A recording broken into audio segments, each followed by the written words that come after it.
Bonsoir à tous. On commence par ce début de campagne qui ne dit pas son nom à un an de la présidentielle.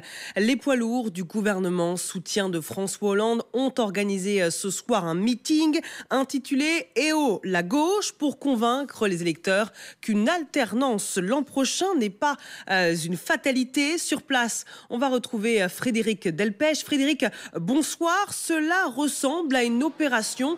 Il faut sauver le soldat Hollande. Et oui, tout à fait, vous l'avez dit, avec un drôle d'ovni ce soir. On était entre le meeting, le cours magistral et le colloque. Alors ça ressemblait souvent à la méthode Coué, mais l'essentiel était de faire passer un message. Les ministres sont mobilisés pour défendre le bilan du quinquennat de François Hollande. Et tous les secteurs ont été abordés, la santé, la ruralité, les services publics, l'éducation, notamment le logement. Avec un absent, cela étant dit, le chômage dont il n'a pas été question ici, car la ministre du Travail, plus précisément, n'était pas à la tribune. En revanche, il y avait 5 autres ministres qui sont venus défendre ce bilan. Et le mot de la fin, en quelque sorte, est revenu à Marisol Touraine. Vous allez l'entendre, elle a repris en quelque sorte l'anaphore de François Hollande lors de son débat avec Nicolas Sarkozy en 2012. Écoutez Marisol Touraine. Avec lui, président, nous avons fait de belles et grandes choses. Avec lui, président, nous avons créé la prime d'activité. Avec lui, président, nous avons mis en place le compte pénibilité. Avec lui, président, nous avons créé le tiers payant généralisé. Avec lui, président, chers amis, n'oublions pas, il décidera s'il sera notre candidat ou pas.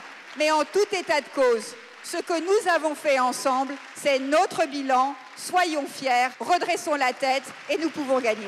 Bravo. Alors donc défendre le bilan, vous avez entendu Marisol Touraine, pour en fait défendre l'homme, car il s'agit effectivement de préparer une éventuelle nouvelle candidature de François Hollande qui est au plus bas en ce moment dans les sondages. C'est une opération concertée d'ailleurs avec l'Élysée, puisque le chef de l'État lui-même a défendu son bilan il y a 15 jours à la télévision. Alors ce n'est pas la dernière initiative du genre, car Stéphane Le Foll le promet, il y aura d'autres meetings et au la gauche, notamment le 17 mai prochain à Lille, car décidément, il faut aller très vite pour qu'une candidature Hollande puisse s'imposer peu à peu d'ici l'automne. Merci à Frédéric Delpech et merci à Florian Paume qui est avec vous pour les images. Vous nous méprisez. Voilà l'accueil réservé à Emmanuel Macron lors d'une visite dans le Puy-de-Dôme.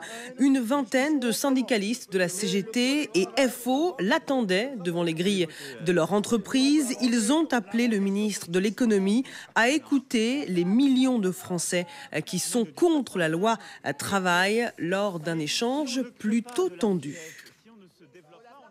C'est la dernière grande messe écologique du quinquennat. François Hollande et Ségolène Royal ont voulu montrer que la transition énergétique était bel et bien engagée. Montée en puissance des énergies renouvelables, fermeture de Fessenheim confirmée. Mais voilà, près de 3/4 des décrets d'application sont toujours en attente. Preuve pour Europe Écologie Les Verts du manque de volonté du gouvernement. Laura Pouget. C'était une des promesses du candidat Hollande. C'est aussi l'article 1er de la loi sur la transition énergétique, promulgué en août dernier. Réduire la part du nucléaire dans la production d'électricité de 75 à 50% d'ici 2025. Ce matin, François Hollande a bien parlé fermeture de centrales, mais sans dévoiler de calendrier précis. Le premier rendez-vous aura lieu en 2018. Nous aurons alors, et c'est la condition, un premier avis de l'autorité de sûreté nucléaire sur l'état du parc et sur l'efficacité des mesures mises en œuvre. EDF devra proposer la fermeture de certaines centrales et la prolongation d'autres centrales. Première proposition en 2018, première décision concrète sur des fermetures de réacteurs, pas avant 2019. Pour Europe Écologie Les Verts, le gouvernement est coupable de ne pas trancher. Ce qu'on aurait attendu de cette conférence environnementale, c'est une sorte de sprint final du chef de l'État pour dire, voilà, tout ce qui n'a pas été fait jusqu'à maintenant, la feuille de route que j'avais décidée, on la met en place d'ici la fin de mon mandat. Or, ce à quoi on a assisté, c'est plutôt une temporisation. Clairement, il n'y a pas d'acte. Toutes les décisions, entre guillemets, tendues ou qui gênent sont reportées après 2017. Selon la Cour des comptes, il faudrait fermer entre 17 et 20 réacteurs pour atteindre l'objectif fixé par la loi. Le PDG d'EDF, lui, n'envisage pas d'en sacrifier plus de 2 en 10 ans, à l'état de trancher, après 2017. Seule confirmation, Fessenheim est bien la première sur la liste. D'après François Hollande, le décret qui abrogera l'autorisation d'exploiter la centrale sera pris cette année. Le trafic ferroviaire fortement perturbé en raison d'une grève à la SNCF qui a démarré à 19h et se terminera mercredi à 8h. Les syndicats entendent peser sur les négociations en cours sur leurs conditions de travail. Gare de Lyon, on va retrouver Antoine Bourdarias. Antoine, bonsoir. À quoi doit-on s'attendre ?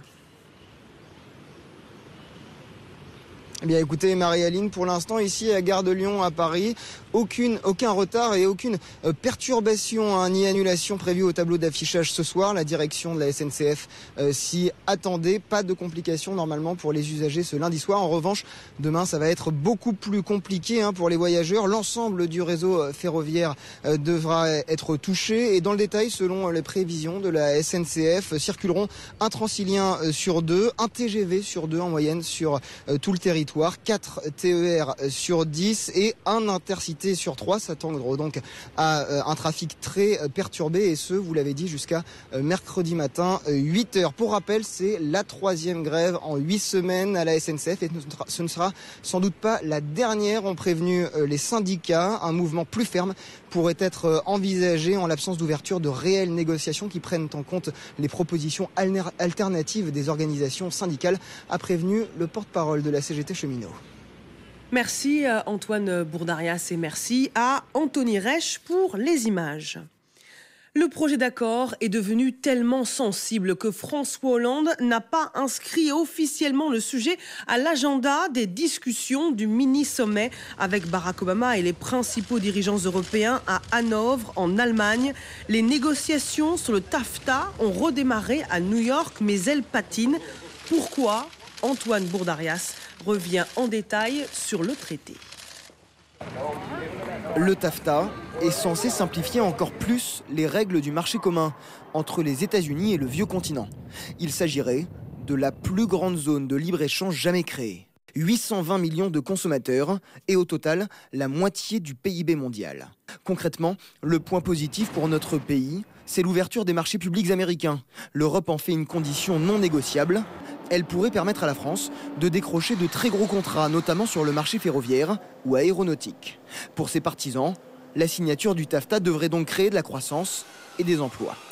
Pour ses détracteurs, en revanche, et ils sont nombreux, comme ici à Hanovre ce week-end, ce traité de libre-échange est dangereux car il est censé harmoniser les normes de production entre les États-Unis et l'Europe. Conséquence probable pour notre continent, le retour des OGM, l'exploitation du gaz de schiste ou encore le bœuf aux hormones. Mais sur de telles mesures, le gouvernement français se veut rassurant. Il est hors de question qu'au détour de telle ou telle négociation, on puisse se voir imposer des choix de société en matière de santé, en matière d'énergie, en matière d'alimentation. Tout ça, c'est le cœur d'un pacte citoyen. Et donc, ce n'est pas dans les négociations internationales que ça va être mis en cause. Autre point contesté, la possibilité pour une multinationale d'attaquer un État si ce dernier lui cause du tort par une législation. Dans ce cas, 3 juges indépendants seront chargés d'arbitrer le différend. Certains y voient la fin de la souveraineté nationale, mais les défenseurs du TAFTA assurent que ce genre de clause existe déjà entre États membres de l'Union européenne. À suivre, Ainsi va le monde, présenté par Vincent Herouette. Très bonne soirée sur LCI.